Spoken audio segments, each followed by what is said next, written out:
তো আমাকে অনেকেই কমেন্ট করতেছেন যে আমি আমার ছোট ননদকে বিয়ে উপলক্ষে কি দিছি।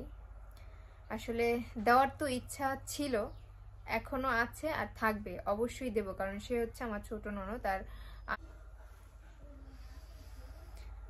আসসালামু আলাইকুম, আপনারা সবাই কেমন আছেন? আশা করি অনেক ভালো আছেন, যে যেখানে আছেন সুস্থ আছেন। আলহামদুলিল্লাহ, আপনাদের দোয়া ভালোবাসা আমরা অনেক ভালো আছি। তো প্রতিদিনের মতো চলে আসলাম আপনাদের জন্য আরেকটি নতুন ব্লগ নিয়ে। আর আজকের ব্লগটা স্টার্ট করলাম হচ্ছে দুপুর টাইম থেকেই। তো আজকে হচ্ছে আমি আপনাদের সাথে কিছু কথা শেয়ার করব।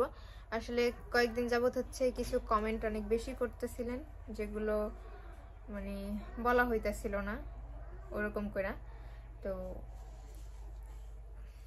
বলতেই পারেন স্বাভাবিক, এটা অস্বাভাবিক কিছু না, না বলার কিছু নাই। দেখা যায় আমার ক্ষেত্রেও হইলেও মানে যদি অন্যের মানে হইতো আমার দ্বারা, তাহলে তাকেও আপনারা একই কমেন্টস করতেন। তো সেই ক্ষেত্রে দেখা যায় আমাকে কমেন্ট করতেছেন, কিছুই করার নাই।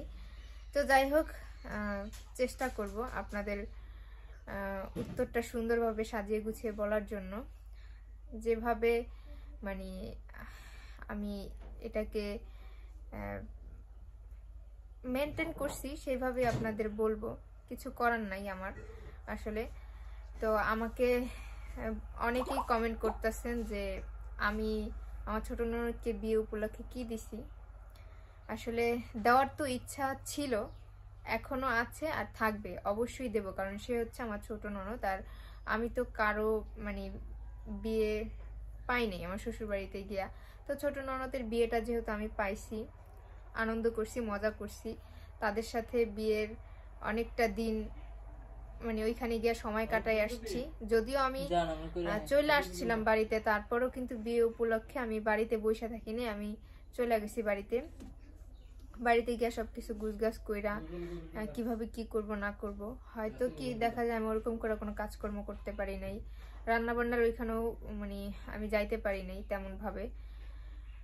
দেখা যায় দুই এক সময় হঠাৎ মানে কিছু কাজে হাত লাগাইছি, তাও আবার মানে সামান্যতম, ওরকম মানে আহামরি কোনো কাজে না।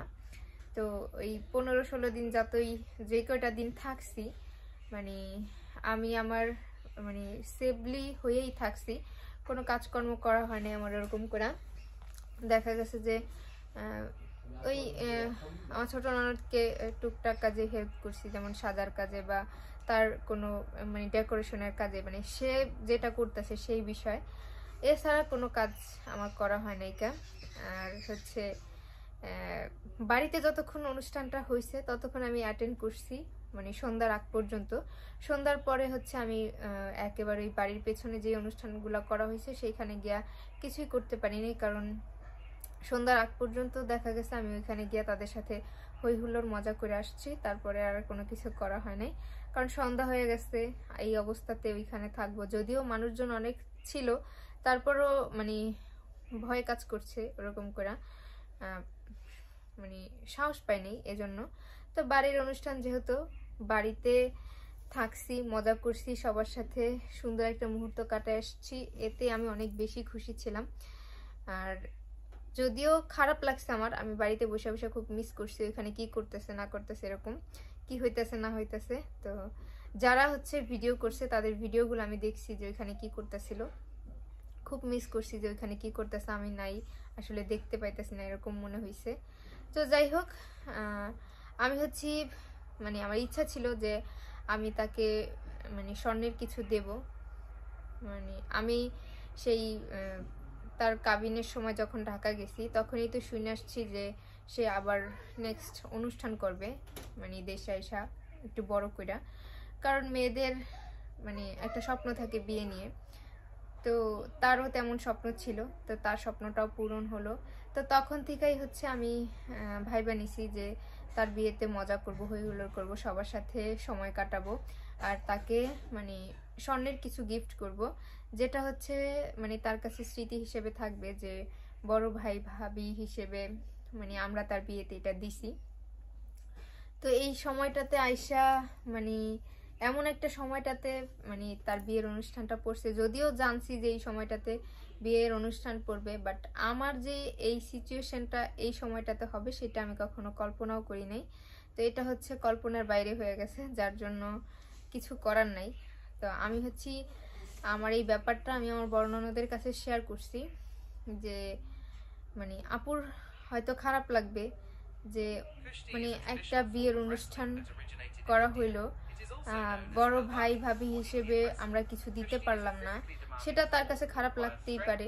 মানে প্রত্যেকটা মানুষই আশাবাদী, তো সে কেন আশা করবে না, অবশ্যই করবে যে সে কিছু গিফট পাবে আমাদের কাছ থেকে। তো আমি চাইলেই দিয়ে দিতে পারতাম। আর আর হচ্ছে কি দেখা যায় যে আমার কাছে একেবারেই টাকা পয়সা নেই তা না, আছে, বাট কিছু টাকা আছে মানে একটা জায়গায় আটকানো আছে, আর কিছু আছে যেটা হচ্ছে মানে সংসারের খরচপাতির জন্য রাখা হয়। আর আমি তো জানি যে আমার সামনেই হচ্ছে মানে ডেলিভারি সময় হয়ে আসছে, তো আমারও কিছু টাকা পয়সা গুছায় হাতে রাখা প্রয়োজন। মানে কখন কি হয়ে যায় সেটা তো বলা যায় না, মানুষ হচ্ছে মরণশীল, তো মানুষ মাত্রই মানে সবকিছু অন্যরকম, এটা সবারই মানতে হইব। তো এটা চিন্তা করে হচ্ছে আমি তাকে গিফট দেওয়া হয় নাই আমার। তো আমি আমার বড় ননদের কাছে শেয়ার করছি যে আপু আমি এখন দিতে পারতেছি না। তো মেন কথা যেটা হচ্ছে, তো আমি আপুকে বলছি যে মানে কিছুদিন পরে হচ্ছে আমি তাকে দেই, যেহেতু আমার ডেলিভারি সময়টা খুব কাছাকাছি আইসা পড়ছে, তো কিছু টাকা গুছাই আমি হাতে রাখছি। আমার যা লাগতেছেই, তো সেটা লাগার পরে বাদবাকি টাকা থাকবে, আরো ইনকাম হবে, সেইখান থেকে হচ্ছে আমি আপুকে পরে হচ্ছে একটা মানে স্বর্ণের কিছু বানিয়ে দেব। তো আপু বলছে যে ঠিক আছে, কোনো সমস্যা নাই, মানে পরে দিলে কোনো সমস্যা নেই। আমি আপুর সাথে শুধুমাত্র শেয়ার করছি, আর আপুকেও বলছি যে মানে আমার ছোট ননদকে বলার জন্য যে মিম আপুকে বলবেন যে মানে সে যেন মন খারাপ না করে, কষ্ট না পায়, কারণ আমি দেব, এখন দিতে পারতেছি না, হয়তো 10 দিন পরে দেব, কিন্তু তাকে দেব না তা না, অবশ্যই দেব। আর যখন দেব তখন আপনারাও দেখবেন যে আসলে কি দিলাম। তো এটা নিয়ে মানে আমাকে বা তাকে কাউকে উস্কানোর কোনো প্রয়োজন নাই। এগুলো শুনলে হচ্ছে আমারও যেমন খারাপ লাগে, তারও খারাপ লাগবে যে তার মানে বড় ভাইয়ের বউ যতটুকুই হোক ইনকাম করে কম বেশি, তো মানে দিতে পারলো না কিছু। এটা নিয়ে কথা শুনালে তারও খারাপ লাগবে, আমাদেরও খারাপ লাগে যে দিতে পারলাম না।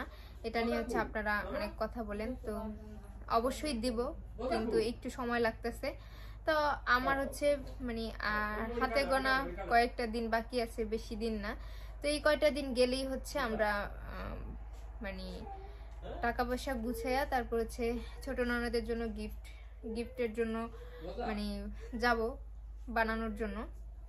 তারপর হচ্ছে তাকে মানে যতটুকু পারি দিয়ে হচ্ছে খুশি করার চেষ্টা করব আমার সাধ্যের মধ্যে থেকে। আমি সব সময় চেষ্টা করি আমার ফ্যামিলিতে যেই আমাকে ইনভাইট করুক না কেন, আমি সবাইকেই চেষ্টা করি মানে ছোট হোক বড় হোক কম হোক বেশি হোক সব কিছু মিলাই হচ্ছে মানে খুশি করার চেষ্টা করি, যে যতটুকু পারি আমি আমার সাধ্যের মধ্যে থেকে সবাইকে সবকিছু দেওয়ার চেষ্টা করি। যেমন আবদিয়ার অনুষ্ঠানে হচ্ছে আমি ওর জন্মদিন পাইছি প্রথম, ওরকম করে আমি তখন প্রথম ভিডিও করি, আমার কোনো ইনকাম সোর্স ছিল না, সেই মানে লেট হয়েছে ইনকাম থেকে টাকা পাইতে। আর পরের বার হচ্ছে যদিও ছিল, কিন্তু আমি একটু রাগারাগি করে হচ্ছে বাড়ি চলে আসছে, এই জন্য থাকা হয় নাই। আর তারপরে আমি চেষ্টা করছি আবদিয়াকে ছোটখাটো একটা মানে গিফট করার জন্য। আর এবার হচ্ছে মানে আবদিয়ার মানে অনুষ্ঠানটা তো সেই একই জায়গায় করা হইলো। দেখা যায় যে আপু হচ্ছে শনিবার বাড়িতে আসছিল, তারপরে আবদিয়ার অনুষ্ঠান শেষ করলো, আবদিয়ার অনুষ্ঠান শেষে হচ্ছে তার বিয়ের অনুষ্ঠান শুরু হয়ে গেছে। তো এই জন্য হচ্ছে কাউকেই দেওয়া হয়নি। তো আবদিয়ার গিফটটাও রয়ে গেছে, ও ছোট মানুষ, ওরও গিফটটা রয়ে গেছে, চেষ্টা করব আমি ওরটাও দিয়ে দেওয়ার। তো যাই হোক, যেহেতু অনুষ্ঠানে ছিলাম, মজা করছি সবার সাথে, এটাও অনেক কিছু। তাছাড়া ও ছোট মানুষ, ওর একটা গিফট পাওনা থাকেই, তো এটাও দিয়ে দিব। যাই হোক, অনেক কথা বললাম আপনাদের সাথে, আশা করতেছি আপনারা আপনাদের প্রশ্নের উত্তর পাইছেন। অনেকে বলছেন যে মানে বড় ভাবি হিসেবে তাকে কি দিলাম, বা বিয়ের অনুষ্ঠান খাইলাম, অনুষ্ঠানে তাকে কি গিফট করলাম। আসলে গিফট করার ইচ্ছা তো সবারই থাকে, আমার না শুধু। যে কোনো ইনভাইট একটা মানুষকে যখন করে তখন কিন্তু তার ইচ্ছা জাগে যে আমি তাকে, কান্দাইস না মামুন, আমি তাকে হচ্ছে একটা গিফট করব।